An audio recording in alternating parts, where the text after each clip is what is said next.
Halo, apa kabar? Kembali berjumpa dengan saya Hersman Arif dan Bung Rocky Gerung dari Rocky Gerung Official. Kemarin Imlek ternyata hujan juga di sebagian wilayah. Tapi saya kemarin naik taksi online dan dia menyatakan, wah di daerah ini, dia menyebut itu di daerah Jakarta nggak hujan Pak, kering kerontang. Saya bilang rezekinya berarti di tempat di sini gitu. Kan ada semacam kepercayaan kalau hujan itu berkah buat kalangan etis Cina nih. Tapi saya kira memang hujan itu kalau dikelola dengan benar, alamnya nggak rusak, memang hujan itu berkah. Tapi kalau yang alamnya udah rusak, ya dia bukan jadi musibah hujan itu. Ya, jangan sampai itu dibocorkan ke para buzzer istana, lalu mereka bilang, karena Jakarta nggak hujan lagi Imlek, maka ibu kota mesti dipindahkan. Padahal sebetulnya pindahan ibu kota justru makin membuat iklim Kalimantan itu mengalami panas, dan kita tahu apa yang disebut sebagai hot island. Begitu satu bangunan didirikan di Kalimantan, maka bangunan itu mesti pakai AC. Begitu dia pakai AC, dia produksi kalor keluar, panasnya diproduksi keluar. Maka bangunan sebelah juga jadi panas. Dia pasang AC lagi itu. Demikian seterusnya. Ini tuh efek berantai dari pembangunan yang nggak pernah dihitung sebenarnya. Dengan kata lain, suhu Kalimantan pasti akan naik tuh. Jadi ini intinya kalau orang nggak paham ilmu habitat lingkungan, dia anggap bahwa nanam beton itu artinya membuat kota itu jadi indah gitu. Padahal dia nggak hitung. Begitu tanam beton, tertutuplah sirkulasi udara, maka dia mesti pasang AC. Dia pasang AC, tambah panas di luar, yang tetangga bikin pasang.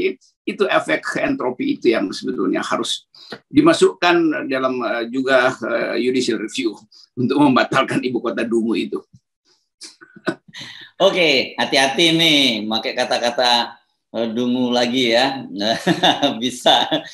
Ini sekarang apapun digoreng gitu. Walaupun saya kemarin baca-baca ada statement di statement dari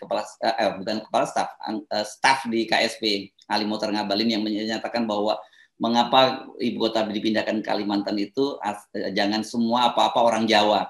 Terus kemudian banyak yang bercanda. Nah, ini bisa dilaporkan ini karena menghina orang Jawa. Dia spesifik nyebut orang Jawa ya, bukan Pulau Jawa. Sebenarnya maksudnya kan Pulau Jawa, bukan orang Jawa ya. Sementara ini kan begitu ya, Bung Rocky. Tapi saya kira orang Jawa nggak akan melaporkan Ali Mohtar Ngabalin. Saya kira karena mereka pasti maklum lah Ali Mohtar Ngabalin yang menyampaikan itu.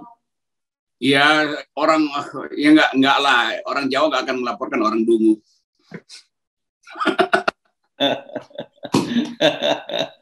Jadi kita seringkali menganggap bahwa ya hukum itu kan hanya soal bagaimana menggeser isunya itu. Jadi kalau Ali Mohtar Ngabalin yang ngomong, ya kita anggap aja nggak bakal diproses karena dan juga nggak ada gunanya ngelaporin. Kan ini cuma dia juga sekedar ngomong yang nggak keluar dari analisis. Jadi semua hal sebetulnya soal ibu kota ini sudah memecah belah bangsa ini. Dan itu yang mesti kita terangkan pada Pak Jokowi. Pak Jokowi, Anda mau pindahin ibu kota, sementara ibu negeri nggak setuju.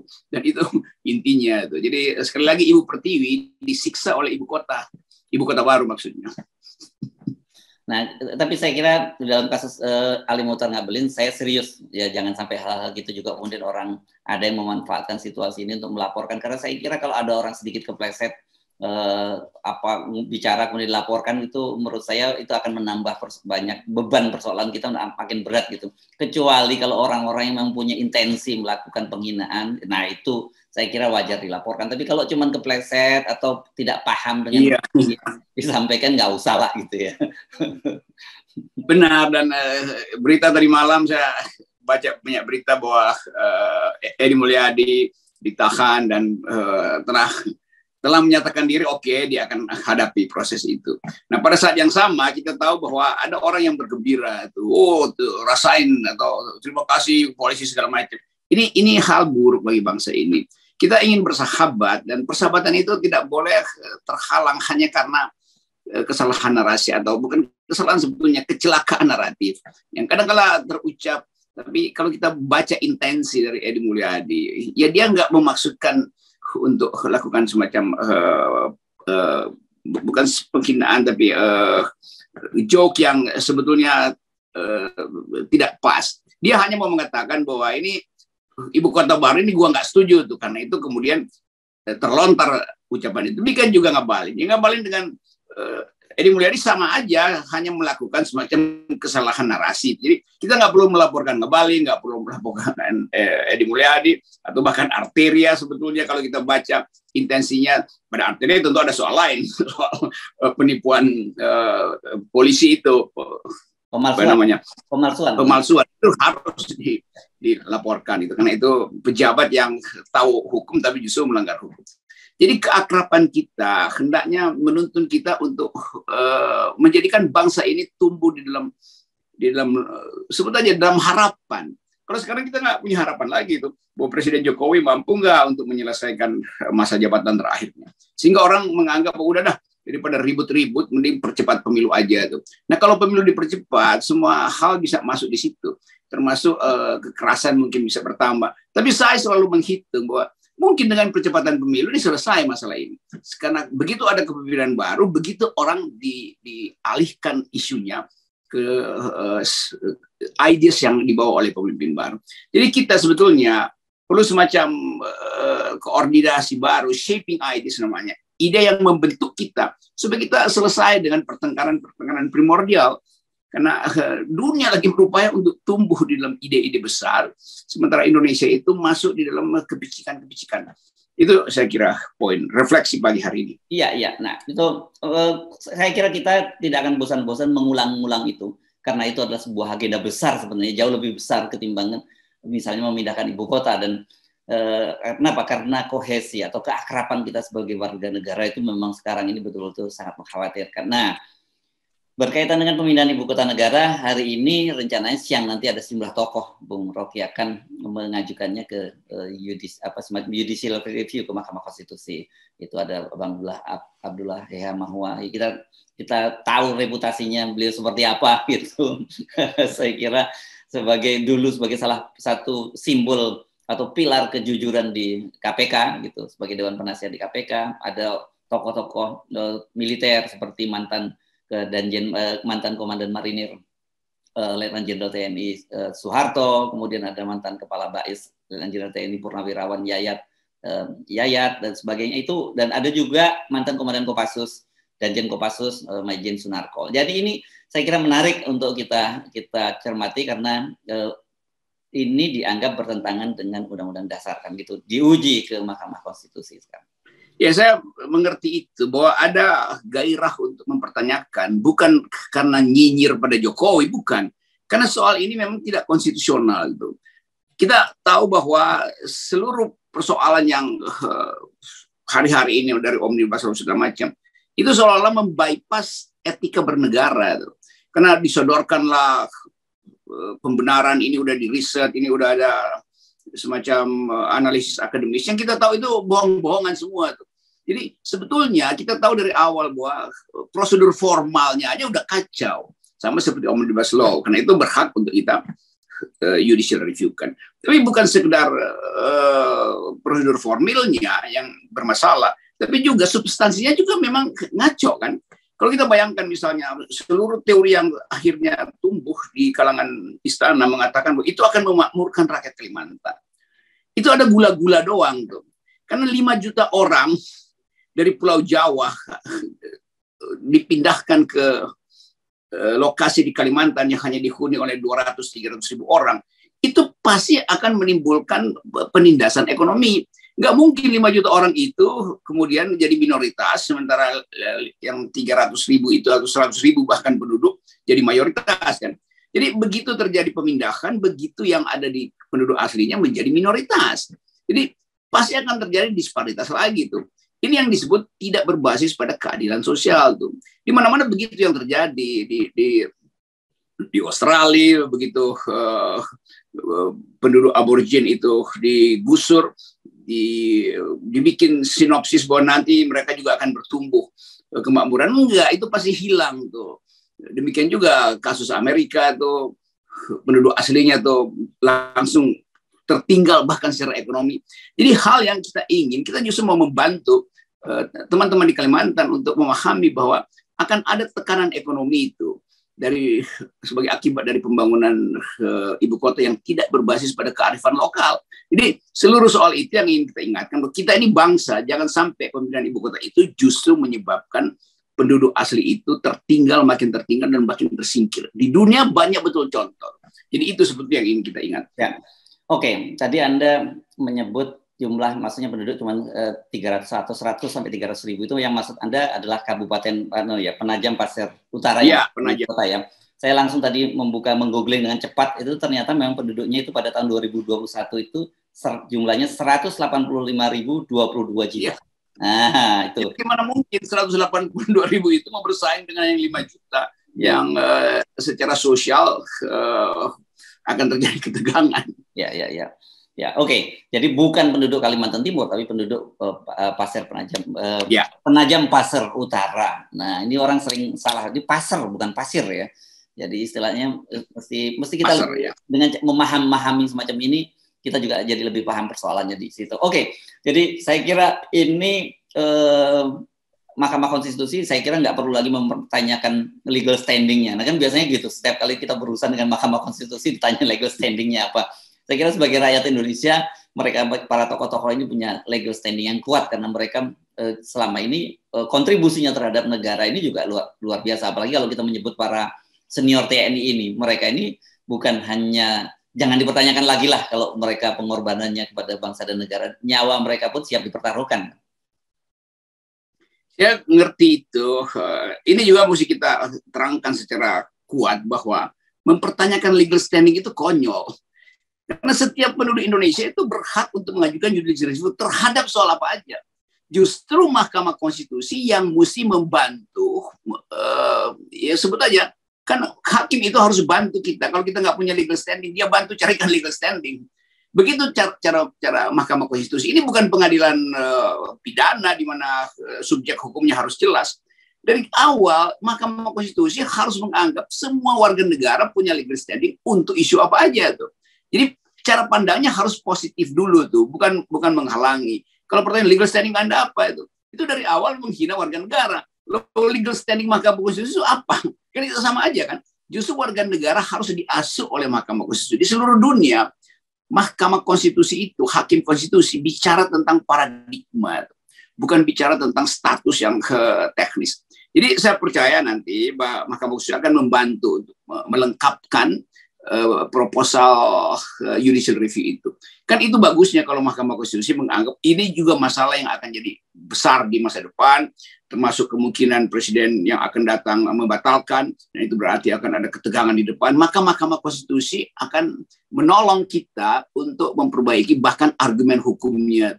Itu fungsi Mahkamah Konstitusi kalau dia berpikir jangka panjang, bukan sekedar berpikir politis. Kalau nggak punya legal standing, kalau saya loloskan nanti status saya sebagai hakim itu bisa dipersoalkan. Justru dengan cara ini kita tahu bahwa mahkamah menyelamatkan bangsa ini, bukan sekedar menyelamatkan proyek IKN itu yang memang diminta untuk dicarikan akal supaya para pemohon ini nanti ditolak. Jangan begitu tuh. Itu intinya menjadi Mahkamah Konstitusi, hakim Mahkamah Konstitusi itu satu kedudukan agung. Ya. Oke, kita tunggu bagaimana nanti para senior-senior anak bangsa ini mengajukan judicial review. Dan saya kira ini prosedur yang benar ini, karena setiap kali apa-apa tempuh jalur hukum dan ajukan argumentasi dengan jelas. Sekarang kita pindah ke topik lain. Ini Bung Rocky, selama ini kan kita selalu mengkritisi bahwa di tengah pandemi ini banyak kelompok-kelompok atau perorangan yang memetik keuntungan di tengah pandemi. Itu di tengah rakyat menderita, mereka kepentingan di tengah pandemi. Dan kemarin soal karantina hotel ini kan sudah banyak dipersoalkan. Terlalu panjang waktunya, sampai 14 hari, dan itu kemudian membuat hotel-hotel panen. Nah, yang terjadi ini sekarang Menteri Pariwisata Sandiaga Uno kemarin membongkar adanya dugaan, ini kita menyebutnya begitu ya, dugaan mafia karantina hotel. Kenapa? Karena ada turis Ukraina yang melapor ketika dia udah masa karantinanya berakhir, dia begitu dites PCR dinyatakan dia positif, tapi dia minta semacam opini yang lain, mau tes lain tapi ditolak, dan kemudian lapor pada Sandi, dan ketika kemudian dikirim tim oleh Sandi, ternyata terbukti dia tes PCR-nya negatif. Nah, soal ini kemudian ternyata disinggung juga oleh Pak Jokowi. Pak Jokowi juga mengaku banyak sekali mendapat laporan dari turis asing juga gitu. Nah, ini menarik ini, Bung Rocky, dan minta Kapolri untuk membereskan mafia karantina hotel ini. Ya, saya setuju dan saya beri jempol pada Pak Jokowi yang langsung beraksi terhadap satu kasus itu, dan ternyata ada banyak kasus sebelumnya. Jadi kenapa juga Pak Jokowi mesti tunggu ada banyak kasus kan? Kan ini soal ilmu pengetahuan itu. Mau satu kasus, mau banyak kasus. Orang bertanya, itu ngapain ada 14 hari?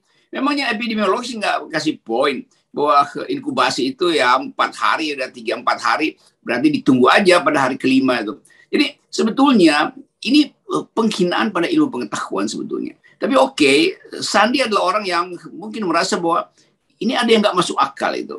Lalu Pak Jokowi mungkin dapat dari Pak Sandi, lalu Pak Jokowi merasa, oh iya juga ya, saya juga kemarin-kemarin dapat komplain. Jadi masalah ini sebetulnya dari awal kita udah deteksi. Karena kita minta supaya pansus PCR ini juga dibuka aja, termasuk soal PHRI ini. Soal hotel-hotel yang nanggok uang dari situ. Memang bukan mereka yang menentukan, tetapi mereka juga tahu sebetulnya bahwa oke, ini blessing in disguise. Ini berkah yang terselubung gitu. Jadi sebetulnya kita sudah ditipu oleh yang disebut industri vaksin ini, yang di dalamnya juga masuk jebakan-jebakan ya sensasi seolah-olah ya ini penting sekali nanti sampai anak kecil kena tuh. Jadi public opinion dikendalikan oleh istana dalam keadaan kecemasan. Ini bahayanya di seluruh dunia juga terjadi hal yang sama, bahwa demokrasi itu berhenti ketika COVID itu dijadikan industri oleh kekuasaan. Ini intinya, dan itu adalah keuntungan bagi para pemodal besar, tuh, termasuk mereka yang kadang-kadang kita mesti buka dalam, kalau PCR gate ini dibuka, kita mesti tahu industri atau apa namanya hotel apa punya siapa, dan yang di dalamnya itu adalah klinik siapa yang ada di situ tuh. Ini gampang betul kan buka the political economy of health politics di Indonesia tuh.